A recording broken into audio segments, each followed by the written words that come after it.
자, 윤석열이 주말에 탈옥을 했다. 탈옥이 맞지 사실은 그거는.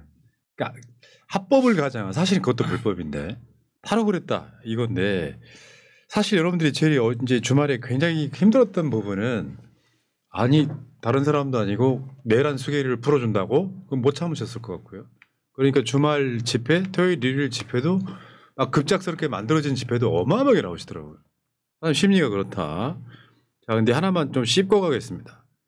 윤석열이 석방될 때 사진 잠깐만 볼게요. 저거 보고 참 모자라구나. 왜냐면요. 절대 다수의 국민들은 이 사람이 내란 일으킨 범인으로 알고 있잖아요. 그러니까. 근데 개선 장군이나 되는 것처럼 여러분 죄송합니다만 내가 이번 주부터 욕을 안 하려고 국회다 좀 했거든요. 저 표정 한번 보여줘봐요. 저지랄을 하고 있어요 지금. 이러면 이게 윤석열한테 도움이 되겠습니까? 얘가 개선 장군이야? 해외 나가서 부산 엑스포라도 따온 거야? 이건 윤석열한테 도움이 아니라 국민들이 정말 참담한 현실을 맞이하는 거죠. 지금 이 상황으로 인해서 우리 대한민국이 두 쪽으로 갈라지고 지금 그나마 안정화되고 그나마 좀 경기가 회복되고 그나마 추경 이런 논의가 진행되고 있는 상황에서 지금 윤석열 대통령 윤석열 내란 수계가 이렇게 풀려남으로 인해서 우리나라의 지금 행방이 지금 어디로 가야 될지부터가 지금 혼란적인 상황이라고 생각합니다. 저희 민주당도 많이 그런 부분에서 국민들을 좀 안심시키기 위해서 많이 노력도 하고 있고 대안을 찾으려고 지금 끊임없이 지금 고민하고 토론하고 있는 상황이긴 한데요. 지금 저런 본인이 이렇게 우리 대한민국을 파탄낸 그 장본인이 저렇게 웃으면서 개선 장군인 것처럼 주먹을 불끈 쥐고 나온다는 것은 있을 수 없는 장면이라고 생각합니다. 이거는 설사 속마음이 구구들이 앞에 있잖아요. 뭔가 자랑하고 싶은 거야 지금. 저거 보면서 얘는 정말 정부 감각이 1도 없는 그런 자라구나.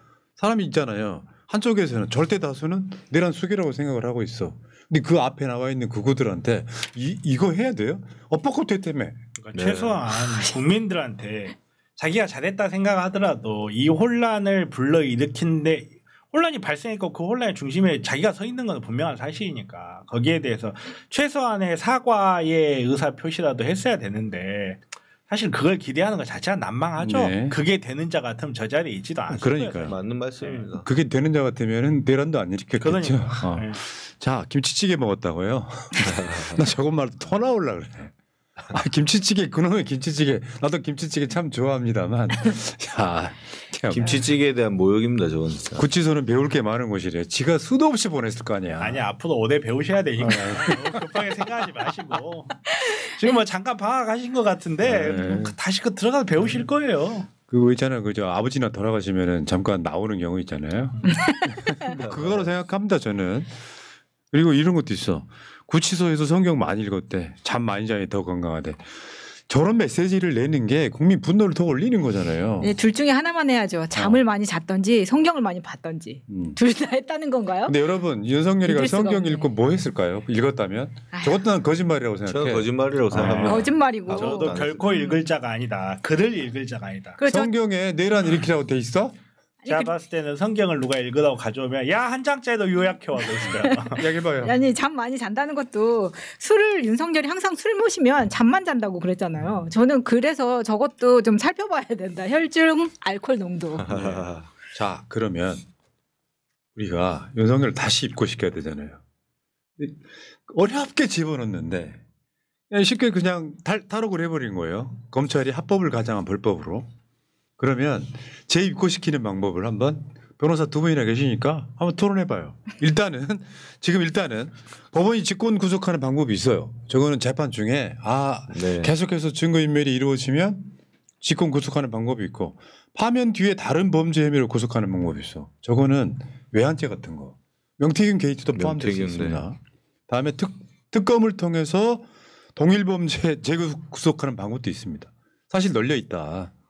저 가능성에 대해서 설명 좀 해주세요. 재구속은 사실은 널려 있습니다. 널려 있는데 본질적으로 우리가 실질적으로 재구속시키기 위해서는 결국은 윤석열에 대한 파면이 결정이 나는 게 최급선무라고 생각합니다. 지금 어차피 저희 예상이 이번 주 14일 아니면 늦어지면 조금 더 늦어질 수 있다라고는 생각은 들지만 결국은 윤석열이 파면이 되면 대통령 지위가 없기 때문에 충분히 수사가 가능하고 또 한편으로는 저희가 민주당이 준비하는 특검을 통해서도 충분히 구속시킬 수 있다라고 생각되고 다만 지금 이런 불안정한 상황이 유지되는 상황에서 지금 재구속이 만약에 파면 전에 가능할까? 여기서는 그 재판부의 결단이 사실은 필요한 부분입니다. 이미 신병이 재판부로 넘어갔기 때문에 그런데 과연 그 1심 재판 구속 취소 판결을 보면 재구속할 의사 희망을 가지기가 참 어려운 상황이다. 재판부에서는 그렇게 생각되고 지금 검찰이 그렇다면 윤석열을 수사해서 재구속할 것인가? 그거 역시도 사실은 현실성이 좀 떨어지지 않을까. 오늘 심우정 총장의 발언이나 이런 것을 보면. 그럼 마지막으로는 이제 현 상황에서는 공수처가 나서야 되는데 지금 공수처가 그렇게까지 지금 어떻게 보면 치고 나갈 원동력이 있을까. 이런 거에 대한 많은 우려가 있습니다. 그래서 결국 본질적으로는 우리가 헌법재판소 재판관님들을 믿고 조속한 시일 내에 파면 결정을 받아내는 것만이 제대로 된 이 혼란을 막고 윤석열을 재구속시키는 길이의 단초가 될 것이다. 저는 그렇게 판단하고 있습니다. 결국은 파면이 돼야 모든 게 해결이 되는 거고 뭐 여러 가지 가능성들이 있다고 하지만 대통령의 지위를 유지하는 한은 그 내란 외환을 제외하고는 기소가 안 되기 때문에 다른 범죄 현재로는 기대하기 어렵다. 다만 파면이 되면 어차피 다시 들어갑니다. 파면이 되면 거의 뭐 99.9% 들어가는 거예요. 이런 측면도 있어. 그 지기현 판사가 해석에 따라 다를 수 있는데 이거는 지기현이 그 윤석열 내란 형사재판 검사잖아요. 판사잖아요. 그러니까 애매모호하니까 그 상급심에 좀 판단을 받아보려고 일부러 던졌다는 뭐랄까 분석도 있어요. 그런 분석을 하시는 분들이 있죠. 근데 검찰이 포기하는 바람에 이런 상황이 생긴 건데 문제는 윤석열 의외로 재구속하는 게 쉬울 수도 있다. 다만 파면이 됐을 경우에는 근데 이런 측면도 있죠. 또 파면도 제가 어제 한 말인데 윤석열이 헌법재판관이라도 이 사건은 파면 안 시키긴 어렵다. 파면 될 거예요. 파면은 100% 될 거라고 생각합니다. 100% 되는데 언제냐? 하루라도 빨리 됐으면 좋겠다. 이거지 안 된다고 봐요. 이거는. 국민의힘에서도 파면 결정을 지연시키는 전략으로 아마 세우고 있는 걸로 알고 있고요. 그러니까 윤석열이 딱 나오자마자 저기 누구야 그 탄핵 심판 각하라고 그러잖아요. 그러니까 기각은 안 될지는 지들도 아는 거야. 각하라고 하는 거는. 그리고 권성동이 그러잖아요. 변론을 재개를 신청하겠다 그러잖아요. 변론대로 하면 지들이 봐도 이거는 인용이 된다는 걸 알기 때문에 변론 재개를 이야기하는 거거든요. 본인들 생각처럼 정말로 이게 인용이 안 된다라고 확신을 한다든지 아니면 혹은 각하가 된다라고 확신을 한다든지 이러면 이런 말을 할 필요가 없어요.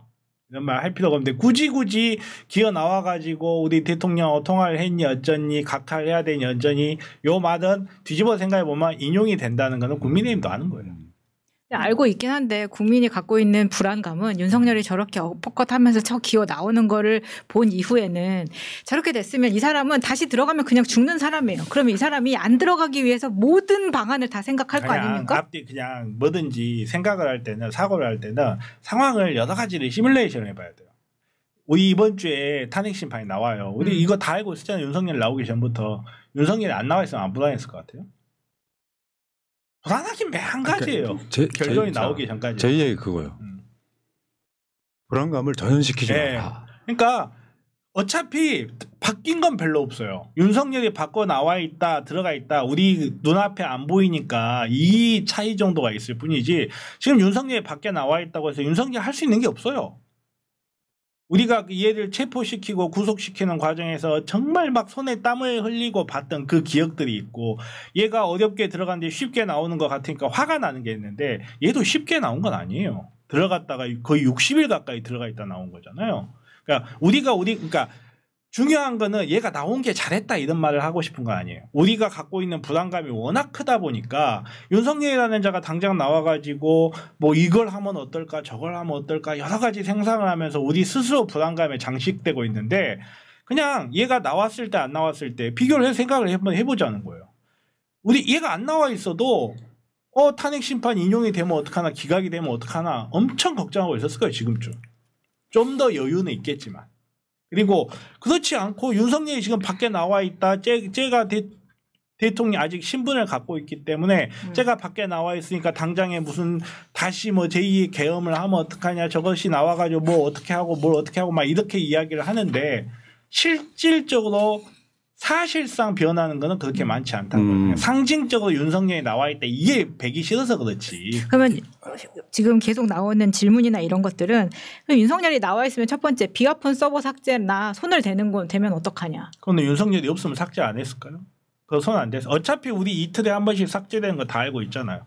근데 삭제하는 용량 때문에 포렌식을 하면 살릴 수 있을 거고 이거를 아니 그게 그렇게 쉽게 될 것 같으면 김성훈이 지가 가서 지우겠지. 그리고 또 하나. 안 되니까. 자, 본질적으로는 형사재판에서 그런 중요한 증거를 인멸한 염려가 상당합니다. 그렇죠. 사실입니다. 그거를 그래서 뜨끔하자는 거예요. 우리가 외면할 수는 없는 거고요. 그건 현실인데 그 현실을 방관한 것은 검찰과 지금 1심 법원의 결정이 그렇게 나온 거고요. 그런 부분은 정말 리스크한 부분이 있습니다. 그런데 그 헌재에서 파면 결정이라는 것은 우리가 두 눈으로 목격하지 않았습니까? 내란을 일으킨 그 장면과 그 군대를 동원해서 국회를 장악했던 그 장면, 그리고 또 그 포고령에 정치 활동을 금지한다는 그 포고령과 의사들을 뭐 처단한다는 그런 내용만 가지고서 파면하는 게 헌법재판소의 탄핵 심판이니까요. 그 이야기, 그러니까 그 파면 이야기는 따로 한번 다뤄볼게요. 네. 윤석열이 아우면서 막 손을 흔들고 막 개선장군처럼 오는 거 있잖아요. 그게 우리가 보기엔 되게 약오르고 열받잖아요. 내란 그렇죠. 수계가. 네. 근데 조중동도 저런 얘기해요. 자중하라고. 윤석열 위에서 하는 말이거든요. 자, 본질적으로 네, 석방과 파면 결정과는 아무런 인과관계도 없고 연관은 없다는 건 확실합니다. 확실한데 지금 뭐 조금 걱정하는 부분도 충분히 뭐 말씀되는 부분이고요. 이해는 되는 부분이지만 너무 그 걱정에 매몰된 필요는 없다. 다만 우리가 그 걱정을 좌절이 아니라 오히려 더 한 번이라도 더 광장에 나오고 한 번이라도 더 목소리를 내줄 필요는 있겠다. 그런 말씀 드리는 그렇죠. 우리가 겁니다. 행동할 근거가 될 뿐이지 우리가 이걸 가지고 해서 너무 불안해할 필요 없어요. 제가 그렇게 불안했으면 오늘 안 나왔을 겁니다. 그러니까 아니 이재명 대표가 다녀간 방송들도 다 처단 대상이야 앞으로. 걱정하시지 않아도 되고요. 저는 어차피 의사나 처단 대상이라 뭐 나오나 안 나오나. 자 어쨌든 저렇게 그 막 개선 장군처럼 나오면 예를 들어서요 윤석열을 지지하는 여론이 더 압도적이면 도움돼요 그게. 근데 그렇지 않은 여론은 중도에 가만히 있던 사람들이 이제 벌써 윤석열 내란이 이제 100일째 돼가잖아요. 저런 짓 하면은 여론이 더 나빠지는 거거든요.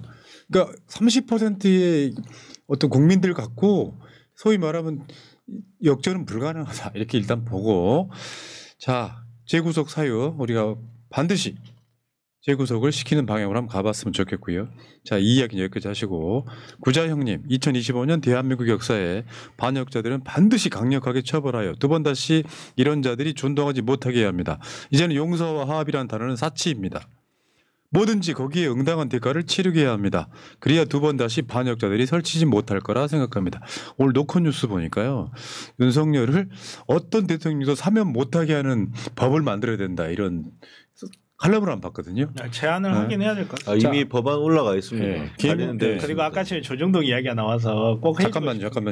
계속 늘어뜨리면 안 돼. 이따 따로 할 얘기가 있어. 딱 한마디.